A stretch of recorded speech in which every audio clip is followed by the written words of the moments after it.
All right, guys, what's going on? Welcome back to Top Line. It's your boy Chris, and so man, out right now with the fam. And we were just, and we were just thinking about something.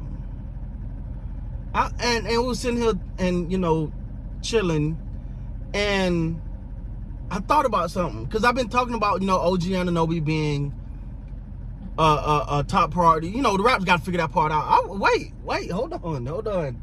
We got another situation that the Raptors got to figure out first. They got to figure out the Jakob situation.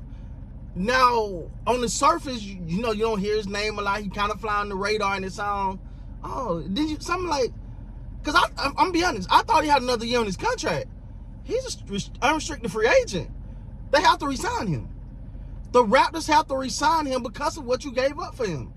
You gave up next year first round, this year second round, and 2025 second round. That's a lot of draft capital that you gave up for this guy. You gotta sign him, because if you give up that much and you don't sign him, or at a minimum do a sign and trade, the front office gotta hold the L. You gotta hold the L on that. That's no. They gotta get it done. They gotta get this deal done. They gotta get something done with Jakob. And I know, like I said, he flies under the radar. We don't think about him. For one, I think he got great chemistry with Scotty Barnes. Right? I think he got great chemistry with Scotty Barnes. And that's vital. that's vital moving forward. You know what I'm saying? Because you want the young gun. You want the young gun to have some type of. You want him to have someone he got chemistry with, and he can build off of. That he can build off of, and that's important going forward, man. You know what I'm saying? Nah, the missus pointed that out too. She liked that chemistry. That's why when I said that, and I didn't give her credit, she almost turned into the green monster. But no, and they got a lot to figure out. But that's key. Now, I'm not saying they won't do a sign and trade and get something back, but you cannot give up now. If printing your value, Kim Birch, but you can't give up a player and 3 picks and he walk out the door. No, that's horrible. That's horrible. And you had to. And to me, the thing is, I figured they'd have got this done. I figured they would have wanted to get this done. Once he got there. I wouldn't let him hit the free agent market. No, you ain't no. What you want? But then again, the Raptors got so many moving pieces, man. Because you had to figure out. You got rid of your head coach. Steady Freddie opt out. So you got the coach thing in line. You got the draft coming up on Thursday. You got to figure out what trades you want to make. And this is one of the things to me, and I said this before. I said it 2 years ago. I said the Raptors, they gotta commit to either going for the chip or rebuilding. Because I don't know, do I feel like that? It's sort of like a limbo thing to me sometimes. Sometimes I'm like, all right, cool. Because I don't think you give up that capital for Jakob and rebuild. I don't. I just, to me, it don't logically make sense. You don't give up that much draft capital and say we're going to rebuild. Because I never heard the word rebuild come out Masai's mouth. He always say we want to compete, we want to get to a championship. So you got to make championship moves. For one, you can't give up. I'm sorry, I'm stuck on that. You cannot give up that many picks on a player and he walk out the door. So that's key. Because yeah, OG, you still kind of got him on the contract at least for the coming season.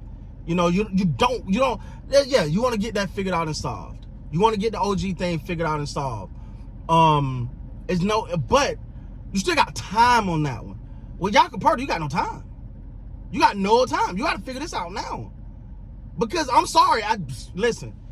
If you give up that much and let a player walk out the door, that's horrible. And got nothing in return. You could say, well, did they do the same thing with Kawhi? Yeah, but on his way out the door, Kawhi dropped the championship ball. You know what I'm saying? You got somebody. You can say, hey, he did it. You know what? He got a championship. Cool. He want to go play where he from. Salute to that. You know what I'm saying? Even though it turned out to be a horrible move and he should have stayed his butt in Toronto. But hey, I digress. He wanted to go home and cool. Anyway, I ain't gonna do the Kawhi dive right now because that guy there, man. I've never seen someone not getting the least amount of criticism and don't play. Anyway, I'm not gonna go down that road of fighting. I'm not gonna go down that road. But I will say you got to figure that out. You got to figure that out. You got your new coaching line. If I'm Masai, and it's just me, if I'm playing GM right now, let's say I'm Masai, you know what I'm saying? The first time I go to the coach, I'm gonna say, hey, could you look at Jakob Poetl? Let's take some time just really study him. Do he fit what you need? And do he fit your style? What you bring into the game? How you want to play basketball? He say, yeah, he fits. He's perfect for what I need. All right, cool. Not really. Okay, now we got to go figure out a sign and trade. Who can we sign him first, and then figure out who we gonna send him to and get something in return. But you cannot let him walk out the door for virtually nothing, man. But gave up too much. You gave up too much. That'll be horrible. That'll be horrible. Oh no. Yeah, I'm gonna create a whole video about that. Yeah, we got something else coming up, man, that we was talking about. She pointed out to me. She's been pointing out some cool stuff to me, man. But at the end of the day, I feel like the Raptors got a lot of moving pieces. You know, step one, get your head coaching line. Boom. Head coach locked in. All right. Now you got to look at your personnel. Where you at in the draft? If you want to move up, if there's a player that you, and again, I'm not them, whatever. But this is me. If I'm GM, if I'm sitting there, I'm like, okay, I got my coach. All right, let's look at the personnel we got on hand with the coach, right? That's why I be saying, when I'm saying things like, yo, the GM and the coach need to be working hand in hand. Because if it's somebody in that draft that I'm like, you know what, this guy's perfect. That don't mean he's the most sought after player. Don't mean he a top 2-3 pick. It means what fits our system. He's perfect. I give you a prime example. Steph Curry is Steph Curry. Don't get me wrong. He's him.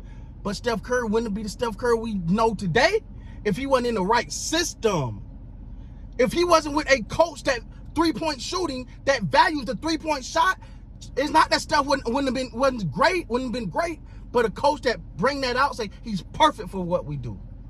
That's what the Raptors got to do. They got to find that player and say he's perfect. If that means we got to move up a couple slots, hey, we got to get up to make sure we get this guy. If he gonna be where we at when we draft, all right, cool. If not, you got to figure it out. You got to figure it out, because one ear I'm hearing, we want to win now. We didn't come here to rebuild whatever. We want championships. Okay, you got to make championship moves. You got to make championship moves.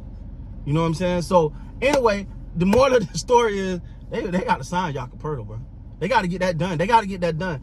At minimum, sign and trade, because that'll be a major L if you just let him walk out that door for nothing. That'll be horrible. So anyway, down in the comments, man, let me know what you guys think. And until next time, man, you guys be great.